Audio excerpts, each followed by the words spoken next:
Killing is an unavoidable part of lots of video games, but most of the time it's because you're the hero and the people you're killing are the bad guys, and so everything is fine and above board. If not above belt. Some video games though offer you ways of neutralizing your enemies that technically don't kill them, but are in fact much worse than death in horrendous ways that have to be seen to be believed. To that end, why don't you look at these 7 times that you, ostensibly a hero, gave your enemies a fate worse than death like an absolute monster. Enjoy! Well, I assume so. It cast a spell at me from some kind of strange black crystal. Next thing I knew, I arrived here. Murdering people is practically second nature in Skyrim, a game in which you are carrying enough swords to build a Game of Thrones throne, shoot fire out of your hands, and can fling people off cliffs just by raising your voice. But at least in Skyrim, when you're killed by natural causes, like trying to look closely at a mammoth, you can rest assured that your soul will journey onwards into the afterlife of whichever of the Skyrim gods you cape for. Just pick one, they're all good. The soul of the recently departed won't be winging its way to its eternal reward, however, if its owner was killed by someone using the Soul Trap spell, or using a Soul Trap enchanted weapon. Whoa. Dare dishonor the ninja.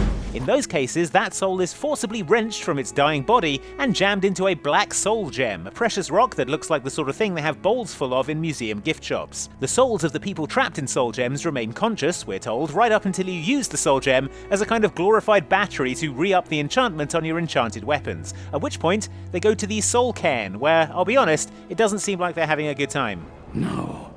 All these wasted months, or has it been years? I don't even remember how much time has passed. Still, these enchanted weapons do slightly more damage than the non-enchanted ones, so clearly, you didn't have a choice. Sorry, souls.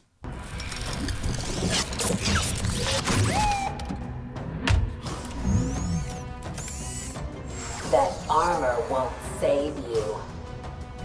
I am built to tolerate extreme cold. Extreme cold, but not frost cold. Most of the fatalities in Mortal Kombat 11 are a fate worse than death, but then get disqualified from this list by becoming an actual death about 5 seconds later. If you want to leave your opponent alive, you go for a friendship. Also, if you want to see Jax playing the saxophone.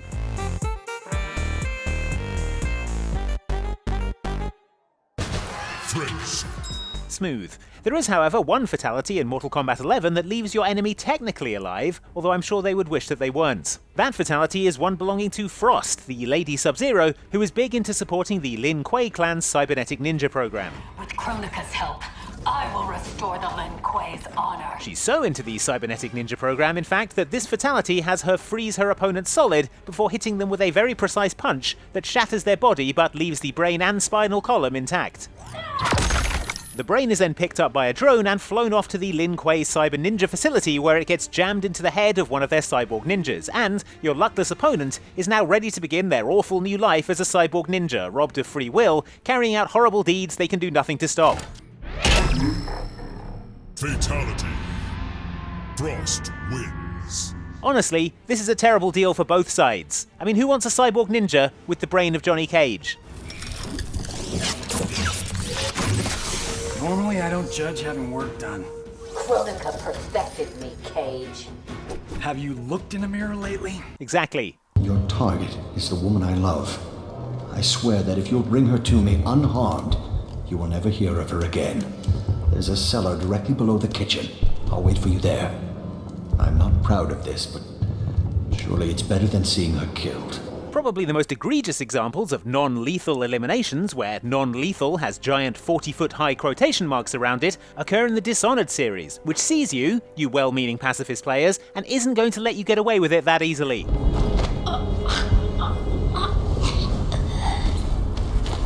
In Dishonored, you're tasked with assassinating a series of important and influential people. You can do this any way you like, and for each target, there is an alternative non-lethal way of eliminating them to ensure that they won't be a problem in the future.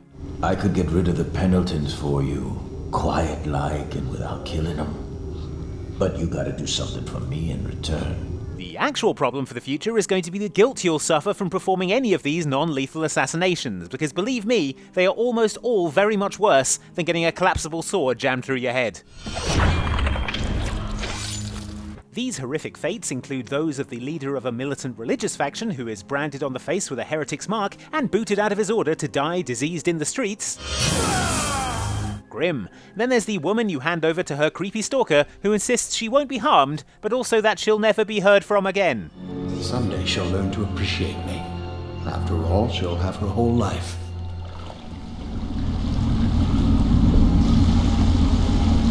Super Grim. And there's the genius inventor who you can render a shattered and broken shell of his former self by lobotomizing him with his own electric mind-wiping machine. Stop! Don't do this! So much will be lost! An age of advancement! To be honest though, this one is kind of on him for leaving one of those lying around. Enough! Kill me! Just end it. No. Most games on this list at least have the decency to make you feel a bit bad about the horrible fates you're inflicting on people. Not so Shadow of War, which literally has a skill available for you to unlock called Worse Than Death. A key part of Shadow of War is building your gang of orcs by brainwashing and recruiting likely candidates you find on your travels, something the game charmingly refers to as dominating them. Submit! There are some foes that you aren't able to recruit, however. For those holdout cases, another option is available: shaming, which mostly involves the luckless orc in question getting yelled at by your ghost elf.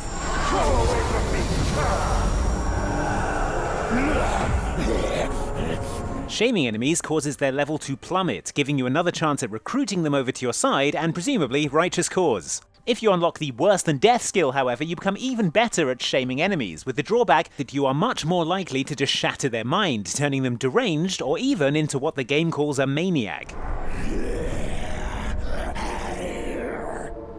This often makes the unhappy orc dramatically more powerful, but at the significant cost of them totally losing their mind. I'm gonna give you some bumps!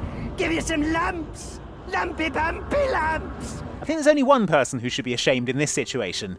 Well, 1.5 if you count the ghost elf. This is test trial 143 of the time manipulation device, or TMD as it is more commonly referred to. As you can see, the TMD is able to revert items to their original state, or rapidly age them. Care must be taken not to point the device at a living creature. The effect is very unpleasant. In 2010 Shooter Singularity, in addition to ordinary guns that shoot ordinary bullets, you also had access to the Time Manipulation Device, or TMD for short. A wearable time gauntlet, the TMD let you muck around with the ravages of time, but its powers weren't only limited to aging and de-aging inanimate objects. You also had the power, if you really felt like ramping up the cruelty, to use it on living people, accelerating their aging until they turned into dusty skeletons. Even worse than that is sending them the other way, which you might think would turn them into adorable babies, but in fact turns the matter of their bodies into its original state, i.e. a whole goop of still living gross cells that presumably is aware of all this happening to them. The ability to age a man to dust.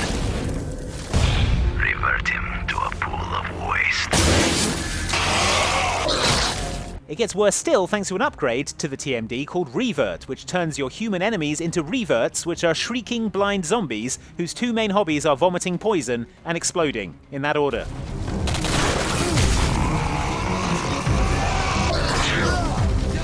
Which, I mean, given the option, I'd just take being shot at and killed with ordinary guns. Thank you.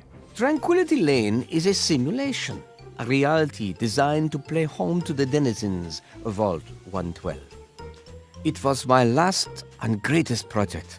I'm quite grateful that I was placed directly in charge of it. In Fallout 3, you're searching for your dad, Liam Neeson, who has, for various complicated reasons, ended up as a dog inside of a virtual reality simulation of a 1950s suburban American neighborhood. This whole nightmare WandaVision scenario has been set up by a sadistic Vault-Tec scientist called Dr. Braun, although he now goes by Betty. Yay, you did it! Good job! It's nice to meet you too. Anyway, you need to deal with Braun to get your dad de-dogified, and there are two ways of doing this. One is to go along with Braun's twisted torturing of the simulation's inhabitants, keeping him entertained by making kids cry, breaking up marriages, and going on a murder rampage all for Braun's amusement. No, please, get away! If you'd prefer though, you can condemn Braun to a fate worse than death by activating a fail-safe program inside Tranquility Lane's abandoned house, which spawns into the street an invading army who will swiftly and efficiently mow everyone down, killing them in real life and leaving Braun alone in the simulation with no one to torture, talk to, or indeed any means of escape. So he's trapped there forever, alone. You've triggered the failsafe! Ruined everything! The subjects will die and I'll be stuck here in this hell, alone! Could be worse, I guess. You could be trapped in the vault of a casino, like that guy I trapped in the vault of a casino in the Fallout New Vegas DLC. You're the one. Or you could be trapped in a fridge, like that ghoul kid I left trapped in a fridge in Fallout 4. I don't want to die in here. Man, this is really a thing in Fallout games, huh? What's with you, Fallout?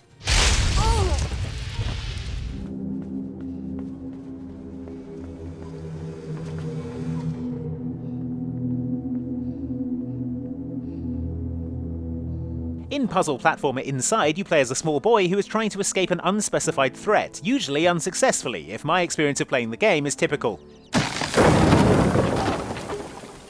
I say you play as a small boy, and indeed for most of the game you do, right up until the end where, and there's no easy or non-bizarre way of putting this, you become a giant rolling sentient ball of flesh and organs known as the Huddle.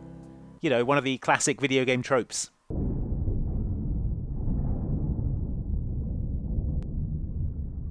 It's at this point that Inside switches from being a stealthy, anxiety-ridden platformer to a monstrous rampage simulator as you, in control of the gross fleshy Huddle, roll your way around the laboratory, wrecking everything in sight like a David Cronenberg Katamari.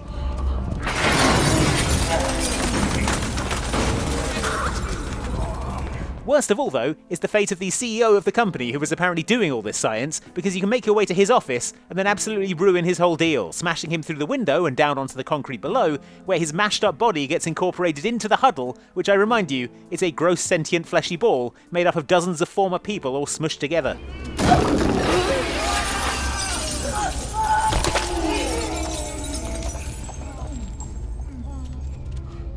I hope he instituted a good healthcare plan at his company, is all I'll say, and that it covers gross sentient fleshy balls.